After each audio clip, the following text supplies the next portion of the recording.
Welcome, brave souls, to a journey where blood met iron, and courage carved legacies into the annals of time. Today we step beyond the veil of dusty tomes and ancient ruins. We unearth the legends that walked as men, those whom history feared, revered, and could never quite forget. In this odyssey, we uncover the truth about history's most feared warriors. From frozen northern fields to scorching desert sands, these warriors were not just fighters, they were thunder in human form, whispers of death with blades for tongues. Are you ready to walk among the echoes of war, where every heartbeat was a drum of destiny? They were not born, they were forged. From the fiery cradle of Sparta, boys became blades. At age 7, the Agoge consumed them, a brutal school of pain and discipline, stripping away weakness, fear, even childhood itself. By the time they became men, they had no tears left, only scars and resolve, etched deep into their very being.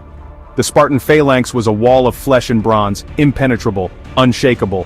Shoulder to shoulder, shield to shield, they moved as one, a single deadly entity driven by an iron will. Behind the mask, behind the bronze visors, they were not individuals, they were Sparta itself. An extension of the city's unyielding spirit. They fought not for glory, not for personal gain, but for legacy, for the very soul of their city-state. At Thermopylae, 300 Spartans held the gates against an empire, an ocean of Persian soldiers crashing against their unyielding line, the air thick with the smell of sweat, blood, and fear that clung to the Persians, not the Spartans. The ground littered with the fallen, yet the Spartans stood firm, a small band of brothers against the tide of history. Their cry, Molon Labe, come and take them. They did not fear death, they dined with it, embraced it as a brother in arms. In the whispering mists of feudal Japan, they moved like poems of war, samurai, guardians of Bushido, the way of the warrior. Imagine a world where honor was not just a word but a breath, a heartbeat, a guiding principle that dictated every action, every thought. Bound to their lords, they held duty above breath and honor above life itself. Their katana, folded 1,000 times, tempered in fire and quenched in blood, mirrored their spirits. Sharp, enduring, unbroken. Picture the meticulous care with which they treated their blades, the way the sunlight danced on the polished steel, a reflection of their own inner strength. It was said that the soul of the samurai resided in his sword, and when it sang, the very air trembled with anticipation. They did not fight for conquest, they fought for justice, for balance, for the quiet dignity of right. Imagine a warrior, clad in silk and steel, stepping onto a battlefield not with rage in his heart, but with a calm acceptance of his duty. Even their deaths were art. Seppuku, a ritual of honor in defeat, was the final stroke in the portrait of a noble soul. In battle, they were grace-wrapped in fury. They moved with the precision of dancers, the fluidity of water, the sudden explosive power of a storm unleashed. They bowed before they bled, acknowledging their opponents with a respect that transcended the boundaries of life and death. They killed without hatred and perished without regret, knowing that they had lived and died by the sacred tenets of Bushido. Their silence spoke volumes, every gesture steeped in tradition, every duel a dance with fate. They were not merely warriors. They were walking philosophies, sculpted in steel. Their lives and deaths a testament to the enduring power of honor, loyalty, and the unwavering pursuit of a life lived in accordance with the way. Chapter 3. Viking Raiders, Wolves of the North Sea. From the frozen fjords and storm-sung seas, they came with axes glinting beneath a sky pregnant with snow and fire in their hearts. The Vikings, sons of Odin, brothers of thunder, brought war to the world's doorsteps with ferocious joy, their laughter echoing across the waves like the cries of Valkyries. To the frightened monks of Lindisfarne, their sudden arrival was like a visitation from a nightmare. They were demons from another realm, their faces obscured by horned helmets, their eyes burning with an unholy light.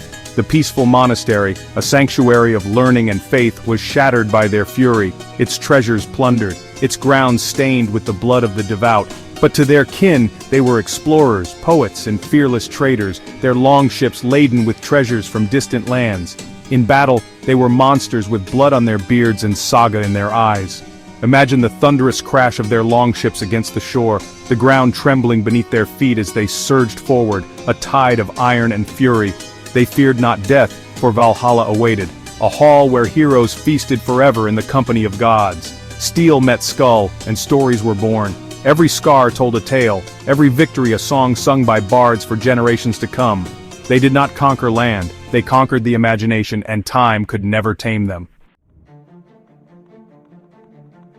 Chapter 4: The Mongol Horde, Storm from the Steppes.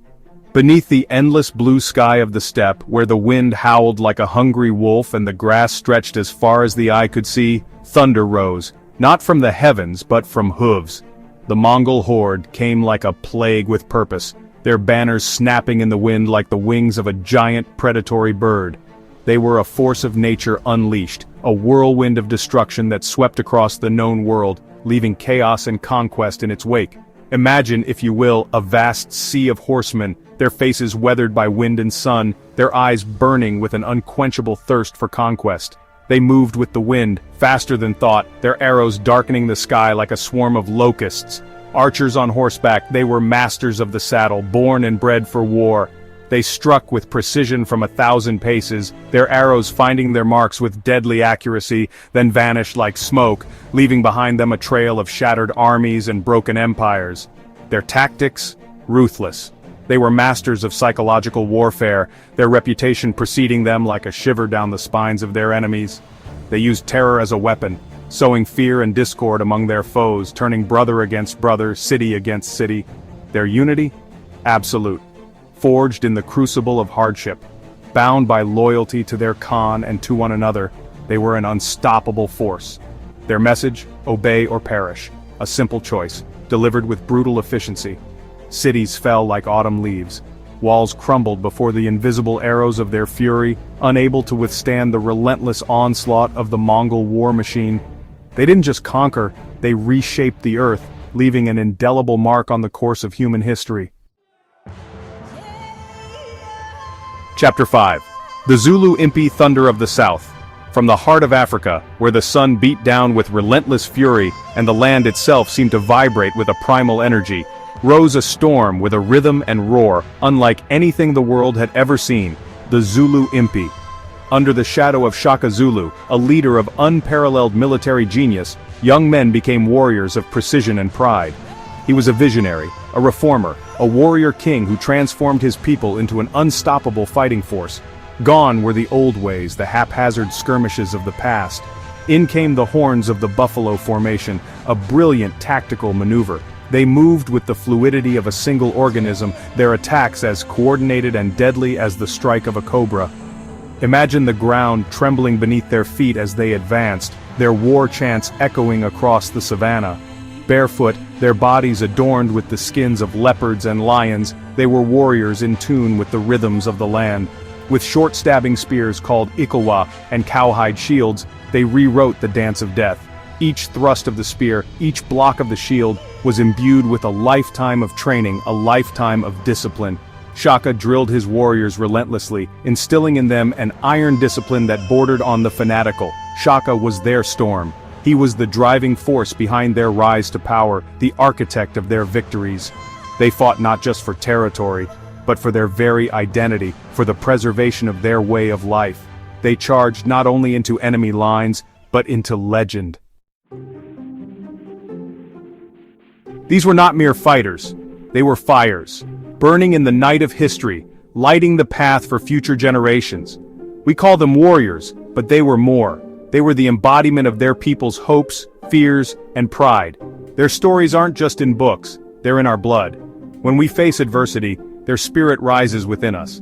When we stand our ground, they stand with us.